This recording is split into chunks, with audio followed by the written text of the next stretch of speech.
Hello. आपका है question 12.3 का 6। इसमें आपको बोल रखा है कि क्या है, एक सर्कल है जिसकी रेडियस कितनी दे रखी है, आपको 32 सेंटीमीटर दे रखी है। तो ये सर्कल हो गया और इसकी जो रेडियस है वो कितनी आपको 32 दे दी। और इसके अंदर एक क्या है, इक्विलेटरल ट्रायंगल बनी हुई है जिसका नाम आपको दे रखा है ए बी और सी। इसके बार को, ट्रायंगल के बार को सर्कल के अंदर क्या बना हुआ है, डिजाइन बना हुआ है। और इस डिज़ाइन का हमें क्या करना है, एरिया फाइंड आउट करना है। तो इसके लिए हमें क्या करना पड़ेगा, पूरे सर्कल के एरिया में से इस ट्रायंगल का एरिया क्या करना पड़ेगा, सब्ट्रैक्ट करना पड़ेगा। लेकिन हमारे पास जो ये ट्रायंगल है इसकी कोई भी साइड हमें गिवन नहीं है। तो हमारे पास 9th क्लास में एक प्रॉपर्टी होती थी, अगर सेंटर के यानी कि सर्कल के अंदर कोई क्या है, ट्रायंगल बनी हुई हो और इक्विलेटरल ट्रायंगल बनी हुई हो, ठीक है, तो उसकी अगर क्या की जाए, मीडियन ड्रॉ की जाए, ठीक है, तो वो क्या होती है कि सेंटर उस मीडियन को कितने रेशो में डिवाइड करता है, 2:1 में डिवाइड करता है। यानी कि 2 हिस्से ऊपर होते हैं, एक नीचे होता है। तो ये कितनी है आपकी, सेंटर दे रखा है, सेंटर से जो रेडियस है, ये मान लिया आपका पॉइंट ए था, तो ओ से ए की जो दूरी है वो कितनी है, 32 है। जो रेडियस है वो कितनी है, 32 सेंटीमीटर है। तो आपको ओ से इस पॉइंट को नाम देंगे हम डी। ये आपका बी है और ये आपका क्या है, सी है। तो ओ डी हमें फाइंड आउट करनी है। तो सबसे पहले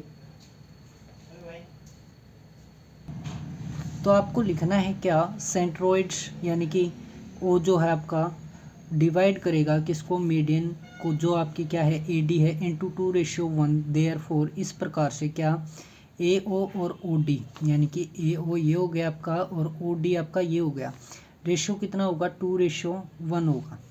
तो ए ओ डिवाइड में आपका, यानी कि रेशो में अगर कोई भी बात है तो उसको हम क्या लिख सकते हैं, न्यूमरेटर और डिनोमिनेटर के फॉर्म में लिख सकते हैं। तो इसको भी हमने 2:1 को भी 2/1 लिखा। तो यहाँ से हमें ए ओ का तो पता है कितना है, 32 है। ओ डी का हमें पता नहीं है। इक्वल टू में 2 डिवाइड में 1 है, क्रॉस मल्टीप्लाई कर दीजिए।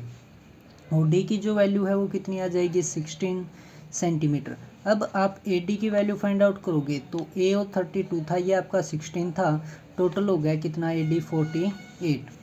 अब ये वाली ट्रायंगल देखो, ए बी डी, ठीक है, in triangle A B D, A B D में क्या होगा आपका, ए बी क्या है आपका, हाइपोटेन्यूज है। तो हाइपोटेन्यूज का स्क्वायर किसके इक्वल होता है, आपका परपेंडिकुलर का स्क्वायर प्लस में बेस का स्क्वायर। तो ए डी का स्क्वायर प्लस में बी डी का स्क्वायर। अब आपकी इक्विलेटरल ट्रायंगल थी, तो आपको क्या बात ध्यान रखनी है कि ए बी है वो किसके इक्वल होगा, बी सी के, बी सी है वो किसके इक्वल होगा, ए सी के, ठीक है। यानी कि तीनों की तीनों साइड्स आपस में इक्वल होंगी। तो अगर इनका हाफ कर दिया जाए तो वो भी क्या होगा, इक्वल होगा। यानी कि सारी की सारी इक्वल हैं तो इनका हाफ भी क्या होगा, इक्वल होगा। तो भाई आपका क्या हो जाएगा, A B square is equal to में ए डी स्क्वायर प्लस में बी डी स्क्वायर। तो बी डी को हम क्या लिख सकते हैं, यानी कि जो बी सी है उसको हम क्या लिख सकते हैं, बी डी प्लस में सी डी। अब बी डी और सी डी आपके क्या होंगे, दोनों ही इक्वल होंगे।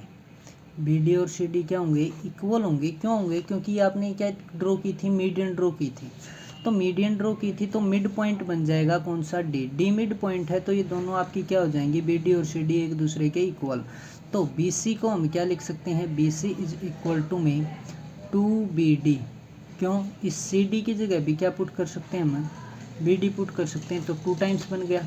अब ये 2 है, ये दूसरी तरफ चला जाएगा, ठीक है। तो यहाँ पे बी डी किसके इक्वल आ गया, बी सी बाय 2 के। तो बी सी बाय 2 को हम क्या लिख सकते हैं, ए बी बाय में 2 भी लिख सकते हैं। तो यहाँ पे हमने क्या लिख दिया, ए बी बाय में 2 और उसका होल स्क्वायर, यानी कि बी डी का स्क्वायर था। तो अब ये यहाँ पे पॉजिटिव है, दूसरी तरफ गया तो नेगेटिव, और इक्वल टू में रह गया 48 का स्क्वायर। अब इसको सोल्व करेंगे तो क्या आ जाएगा आपका, एलसीएम लेंगे, ए का मतलब क्या आ जाएगा, 4, ठीक है। ये 4 टाइम्स होगा, ये 1 टाइम्स है तो 3 टाइम्स रह जाएगा आपका माइन प्लस का। फिर आपका क्या इक्वल टू में 48 का स्क्वायर। तो यहाँ से हम हम अब क्या निकालेंगे, ए बी की वैल्यू निकालेंगे। तो जो ये 3/4 है, यानी कि ये 4 क्या है यहाँ पे आपका डिवाइड में, दूसरी तरफ जाएगा तो मल्टीप्लाई में होगा, और ये 3 क्या है मल्टीप्लाई में तो डिवाइड में होगा। जैसे कि क्या ए बी का स्क्वायर किसके इक्वल होगा, 48 का स्क्वायर। ये 4 डिवाइड में था तो मल्टीप्लाई में हो गया, और 3 मल्टीप्लाई में था तो आ गया डिवाइड में। अगर इसका स्क्वायर हटाएंगे तो दूसरी तरफ क्या जाएगा, अंडर रूट जाएगा। तो 48 का स्क्वायर था तो स्क्वायर से इसका 48 का तो अंडर रूट कैंसिल आउट हो गया, कितना आ गया 48। 4 का अंडर रूट 2 होता है, डिवाइड में जो 3 था 3 का अंडर रूट करेंगे तो √3, यानी कि ये आ जाएगा 48 मल्टीप्लाई में 2 डिवाइड में √3। अब किसी के भी नीचे ना रूट में वैल्यू आ जाए ना तो हमें क्या करना होता है, रेशनलाइज करना होता है, यानी कि मल्टीप्लाई और डिवाइड कर देंगे √3 से ही। तो नीचे आपका बन जाएगा 3 और ऊपर 48 मल्टीप्लाई में 2 और मल्टीप्लाई में √3।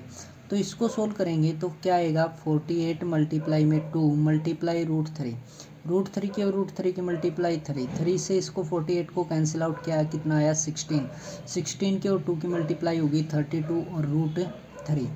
अब है आपका क्या भाई, ए बी मिल गया आपको 32√3, तो सभी साइड्स मिल गई, यानी कि इक्विलेटरल ट्रायंगल थी तो सभी साइड्स मिल गई।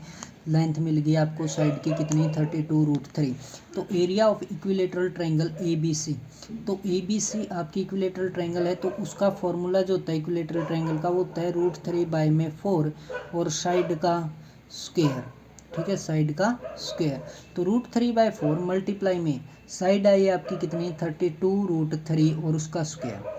तो 32 का तो स्क्वायर करेंगे तो कितना आएगा 1024, और √3 का करेंगे तो आएगा 3। ये √3 आपका मल्टीपल में डिवाइड में 4 से इसको कट करेंगे आपका आ जाएगा कितना 256, मल्टीप्लाई में आपका 3 था और √3 था, तो 256 की और 3 की मल्टीप्लाई करेंगे 768 आ जाएगा, और √3 सेंटीमीटर स्क्वायर। ये आ गया आपका किसका, ट्रायंगल का एरिया। अब हम निकालेंगे एरिया ऑफ सर्कल, वो क्या होगा आपका πr²। तो पाई की वैल्यू 22/7 गुणा में आपका आर की जो वैल्यू है वो 32 है, तो स्क्वायर है तो 2 टाइम्स करके लिख दिया 32 की, और 32 की मल्टीप्लाई 1024 मल्टीप्लाई में 22 डिवाइड में 7। तो इसकी मल्टीप्लाई सोल्व करेंगे तो कितना आ जाएगा 22,528 डिवाइड में आपका 7 सेंटीमीटर स्क्वायर। अब एरिया ऑफ डिजाइन, जो डिजाइन का एरिया है वो फाइंड आउट करेंगे, तो पूरे सर्कल में से इस ट्रायंगल को माइनस कर देंगे। तो एरिया ऑफ सर्कल माइनस में एरिया ऑफ ट्रायंगल ABC, तो सर्कल का एरिया माइनस में आपका ट्रायंगल का एरिया, और बाहर आपका क्या हो गया सेंटीमीटर स्क्वायर। ये था आपका 12.3 का क्वेश्चन नंबर 6। Thank you.